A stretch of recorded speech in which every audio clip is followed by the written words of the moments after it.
안녕하십니까. 마케팅본부 교육훈련부장 이덕신입니다.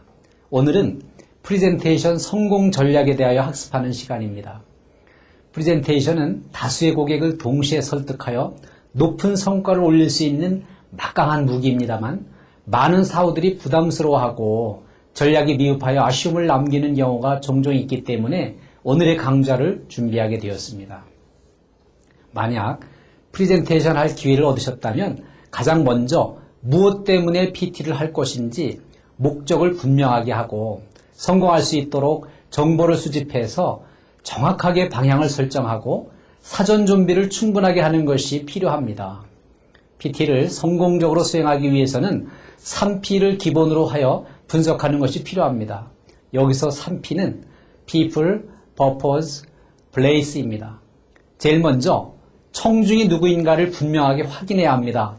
고객사에서 무엇을 필요로 하고 있는가, 어떤 내용에 관심이 있는 고객인가, 참석자의 소속이나 직급은 어떻게 되고 의사결정권자는 누구인가, 전문 지식의 수준은 어느 정도인지를 충분히 고려하여 청중의 눈높이에 맞는 표현으로 준비하고 진행해야 되겠습니다. 다음에는 목적이 중요합니다. 나의 목적보다는 청중의 목적이나 이익에 초점을 맞추어야 합니다. 물론 외형상 청중의 이익에 초점을 맞춰야 하겠지만 실제로는 상호 이익을 실현할 수 있도록 설득하는 것이 중요합니다. 구성하거나 진행하는 단계에서 명심해야 할 것은 설명하는 자료가 아니고 설득하는 자료를 만들어서 진행해야 한다는 것입니다.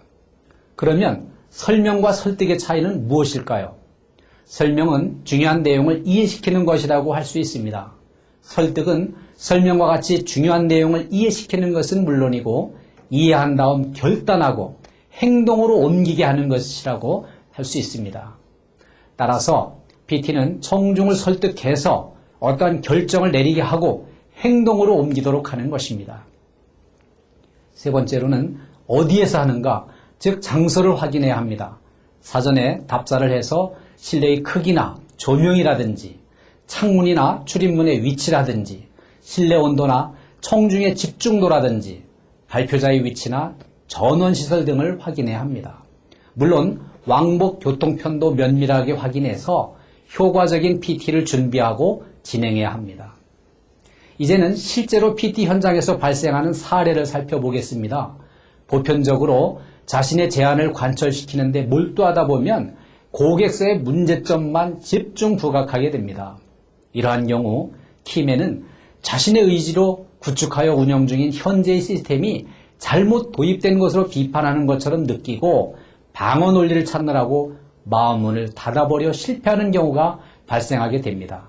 그러면 해결 방안은 없는 걸까요? 사전 정보 수집 단계에서 기존 네트워크를 구성하고 운영하도록 의사결정하게 된 과정을 확인하고 고객사 키맨과 원만한 관계를 지속하기 위하여 윈윈 전략으로 나가야 합니다. 현재의 네트워크도 구축 당시에는 좋은 선택이었으나 지금은 획기적인 개선이 필요한 시점이라는 것을 강조하는 것이 필요합니다. 이유로는 그동안 정보통신 기술이 많은 발전을 하였기 때문이라든지 고객사의 놀라운 성장으로 데이터의 소통량이 대폭 증가하였기 때문이라든지 우리 회사에서 제공하는 서비스를 획기적으로 개선하게 되었다든지 새로운 서비스가 출시되었기 때문이라든지 최적의 핵심 포인트를 짚어준다면 청중 모두가 마음문을 열고 긍정적으로 받아들일 수 있을 것입니다. 또한 내용을 구성하면서 흔히 발생하는 실수로는 열정 과잉으로 너무 많은 내용을 담으려고 시도하는 경우가 흔히 발생하게 되지만 내용이 많은 것보다는 꼭 필요한 핵심 정보를 포함해서 간결하게 구성하되 강력한 정보를 담는 것이 매우 중요합니다. 우리가 PT에서 보편적으로 활용하는 파워포인트 프로그램은 포인트를 찍어서 파워 있게 전달하기 위하여 개발한 도구이기 때문에 파워포인트로 이름을 붙였다고 합니다. 따라서 핵심을 정확하게 찍어서 강력하게 전달하는 것이 중요합니다. 다음으로는 효용성 위주로 설득하는 것이 바람직합니다. 본 제안을 설득하게 되면 어떠한 유익이 있는지를 적극 표현하는 것이 필요합니다.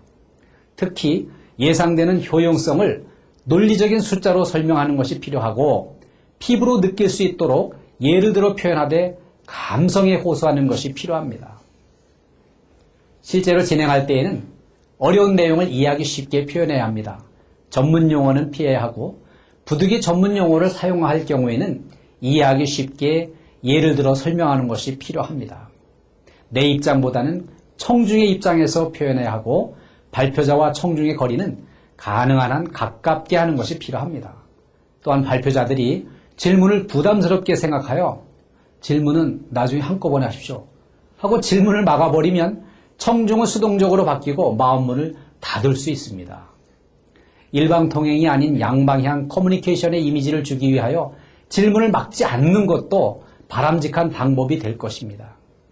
지난해 2차례 걸쳐 시행한 컨설팅 경진대회에서 최종 결선에 진출한 대표 선수들이 매우 우수한 PT의 모델을 보여주었습니다. 그러나 아쉬웠던 점은 말로 전달하는 내용 못지않게 중요한 청중과의 눈맞춤이 미흡하였다는 것입니다. 발표하는 내용을 보여주는 스크린은 청중을 위하여 활용하고 발표자는 청중을 향하여 서서 노트북의 화면을 참조하면서 진행하는 것이 바람직하지만 청중을 등지고 스크린을 향하여 서서 스크린에 얽매 진행하는 사례가 일부 있어서 아쉬웠습니다. 마지막으로 강조하고 싶은 것은 이행할 수 없는 약속을 해서는 안 된다는 것입니다. 끝까지 경청하여 주셔서 감사합니다. 더욱 건강하시고 하시는 일이 모두 잘 되시기를 간절히 기원합니다. 감사합니다.